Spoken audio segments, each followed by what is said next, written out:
Good morning everyone, welcome to my channel the online learning platform Farooq chemistry. स्वागत है आप सबका हमारे चैनल पर। आज हम लोग एक बहुत इंपॉर्टेंट डिस्कस करेंगे, that is nurse distribution law. तो इसको हम लोग इलेक्ट्रोकेमिस्ट्री में भी पढ़ते हैं, सॉल्यूशन में भी पढ़ते हैं और कुछ कुछ चैप्टर्स के भी अंतर्गत पढ़ाया था, but the topic is Nernst distribution law is same as everywhere. ठीक है, तो चलिए स्टार्ट करते हैं। Welcome to our channel. अगर आप लोग चैनल पर नए हैं तो चैनल को सब्सक्राइब कीजिएगा। तो चलिए देखते हैं। देखिए, नर्स डिस्ट्रीब्यूशन लॉ क्या कहता है कि कोई भी सॉल्यूट हो, अगर किसी दो सॉल्वेंट के बीच में प्रेजेंट हो और वो दो सॉल्वेंट जो है इमिसिबल हो। ठीक है, मान लीजिए ऊपर में एक सॉल्वेंट है और नीचे में एक सॉल्वेंट है। ठीक है, और एक सॉल्यूट है जो कि ये नीचे वाले सॉल्वेंट में भी प्रेजेंट है, ऊपर वाले सॉल्वेंट में भी प्रेजेंट है। और अगर ये दोनों सॉल्वेंट एक दूसरे के साथ कांटेक्ट में है तो उस कंडीशन में ये जो सॉल्यूट पार्टिकल है उसका जो कॉन्सेंट्रेशन होगा वो दोनों सॉल्वेंट के लिए eight a given condition of temperature and pressure वो वैल्यू फिक्स होगा। मतलब ये हुआ कि मान लीजिए कि यहाँ पर एक प्लेन वाटर है, ठीक है, नीचे में प्लेन वाटर है और ऊपर में एक और अदर सॉल्वेंट प्रेजेंट है। ठीक है, शुगर हम लेते हैं एक सॉल्यूट के फॉर्म में, मान लेते हैं कि वो शुगर इस वाटर में डिसॉल्यूबल है और ऊपर वाले सॉल्वेंट में भी सॉल्यूबल है। तो जो भी हमारे पास टेम्परेचर और प्रेशर का कंडीशन है, उस कंडीशन में शुगर का जो सॉल्युबिलिटी है इन दोनों सॉल्वेंट में जो होना चाहिए वो वैल्यू फिक्स रहेगा, वो चेंज नहीं होता है। तो चलिए स्टार्ट करते हैं। फर्स्ट, इसके पहले वाले क्लास में हम लोग इसका नॉर्मल डेरिवेशन किए थे। आज के इस वीडियो में हम लोग इसका थर्मोडायनामिक डेरिवेशन करेंगे। तो थर्मोडायनामिक डेरिवेशन करेंगे तो इसके लिए हम लोग को ज़रूरत पड़ती है केमिकल पोटेंशियल की। तो फर्स्ट हम लोग क्या देखते हैं, एक सॉल्यूट लेते हैं। Let us taking a solute that is present in two immiscible solvent 1 and 2 which are in contact with each other है। ये लाइन को लिखना बहुत जरूरी है। Then after μ1 is the chemical potential of solute in solvent 1 and μ2 is the chemical potential of solute in solvent 2। Okay, clear है। तो हम लोग क्या जानते हैं कि एट इक्विलिब्रियम, ठीक है, at equilibrium the chemical potential of solvent, the chemical potential of solute in solvent 1 and for the same in 2 is same, that is μ1 is equal to μ2 for an equilibrium condition। जब solvent 1 और 2 के बीच में equilibrium establish कर जाता है, ये जो हमारा solvent 1 और solvent 2 ना बोल करके हम लोग ये कह सकते हैं solution 1 and solution 2, क्योंकि जो solute है वो हमारा दोनों solvent में डिजॉल्व है। तो एक तरह से ऊपर वाला भी एक प्रकार का सॉल्यूशन है और नीचे वाला भी एक प्रकार का सॉल्यूशन है।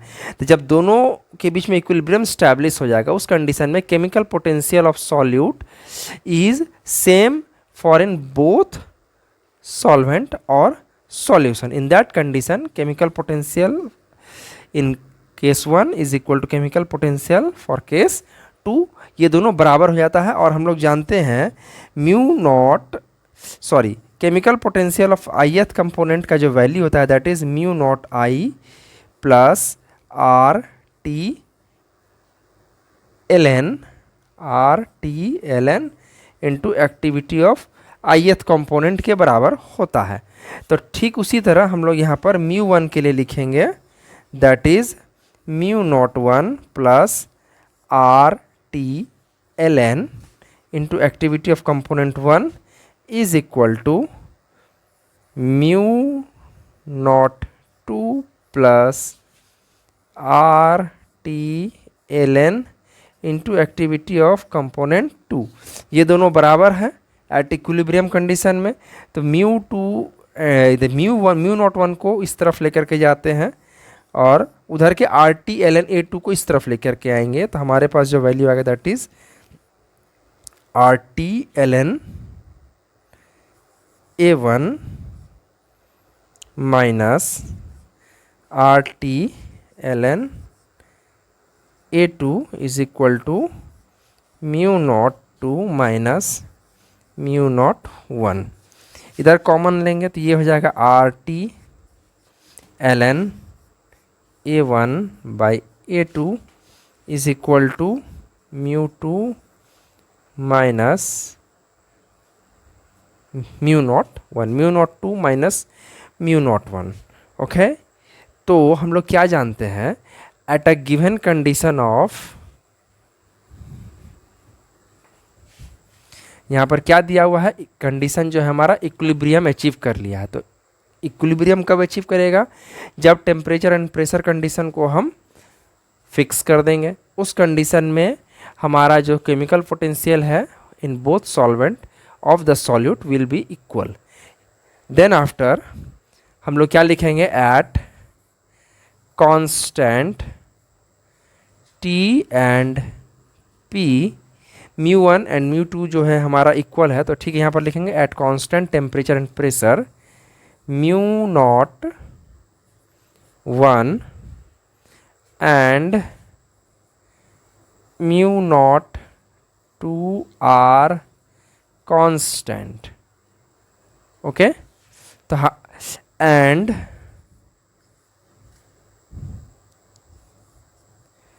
R is also constant. That's why what we have seen here, that is ln A1 by A2 is equal to constant। तो हमको क्या मिला, ln A1 और A2 जो है, ln A1 by A2 is equal to constant। ln is the natural log। Okay, तो हम लोग यहाँ पर ये वैल्यू आया और यही जो हो गया हमारा नर्स डिस्ट्रीब्यूशन लॉ हो गया। इसका एक या दो स्टेप और हम लोग इसको इंक्रीज कर सकते हैं।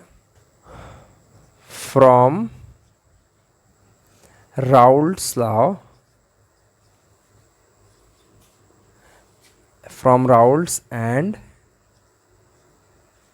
हेनरी लॉ हम लोग क्या जानते हैं, that is activity is equal to K into mole fraction. Activity of component 1 is equal to K into x1, where x1 is the mole fraction of component 1 और ए कांस्टेंट को हम लोग k1 कर देते हैं। Similarly A2 is equal to k2 into x2 कर देते हैं। तो हमारे पास जो वैल्यू है यहाँ पर, ये पूरा का पूरा टर्म कांस्टेंट है, दैट इज इसका क्या मतलब हुआ, A1/A2 लेंगे तो वो भी हमारा कांस्टेंट हो जाएगा।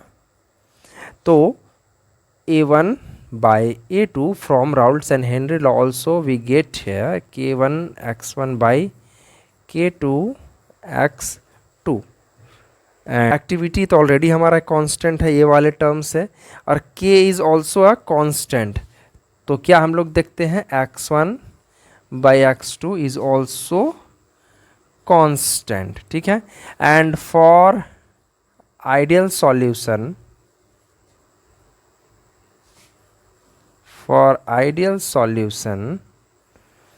x1/x2 that is mole fraction of component 1 divided by mole fraction of component 2 is equal to C1/C2। और ये जो कांस्टेंट होगा ये कितना के बराबर हो जाएगा, दैट इज KD के बराबर हो जाएगा। तो इसलिए x1/x2 equal to C1/C2 is also equal to KD। KD क्या हो जाएगा, डिस्ट्रीब्यूशन कांस्टेंट हो जाएगा, या डिस्ट्रीब्यूशन कोफिशिएंट हो सकता है, पार्टीशन कोफिशिएंट भी हम लोग बोल सकते हैं। और ये सभी हमारा कांस्टेंट है। ओके, डिस्ट्रीब्यूशन कांस्टेंट या फिर कोफिशिएंट भी लिख सकते हैं, या फिर पार्टीशन कोफिशिएंट भी लिख सकते हैं।